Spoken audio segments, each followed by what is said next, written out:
કાળઝાળ ગરમીથી રાજ્યવાસીઓને રાહત નહીં મળે તેવું અંબાલાલ પટેલનું કહેવું છે। 8 મે બાદ ફરી ગરમી પડશે, જે 12 મે સુધી ઉત્તર અને મધ્ય ગુજરાતમાં જોવા મળશે। મધ્ય ગુજરાતમાં તાપમાન 44 થી 45 ડિગ્રી થઈ શકે છે। ઉત્તર ગુજરાતમાં પણ 43 થી 44 ડિગ્રી થઈ શકે છે। કચ્છ અને સૌરાષ્ટ્રમાં પણ અંગ દઝાડતી ગરમી પડશે।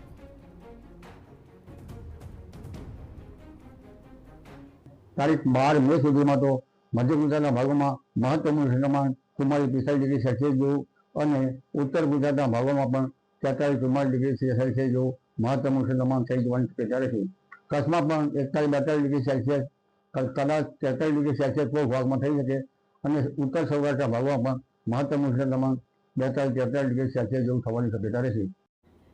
15 મે બાદ રાજ્યના વાતાવરણમાં પલટો આવશે તેવું અંબાલાલ પટેલનું કહેવું છે। આંધી વંટોળ સાથે રાજ્યમાં વરસાદની શક્યતા છે।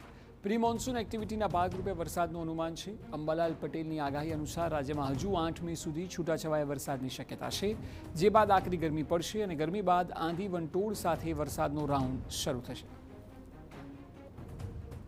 11 થી 20માં આંધી વંટોળ અને કાચા મકાનના થાપલા ઉડી જાય તેવો પવન ફૂંકાવાની શક્યતા રહેશે અને તારીખ 15 બાદ હવામાનમાં પલટો આવશે અને તારીખ 17-18 ની આસપાસ પ્રી મોન્સૂન એક્ટિવિટીનો ગાજવીજ સાથે વરસાદ થવાની શક્યતા રહેશે। આંધીનું પ્રમાણ વધારે રહેશે।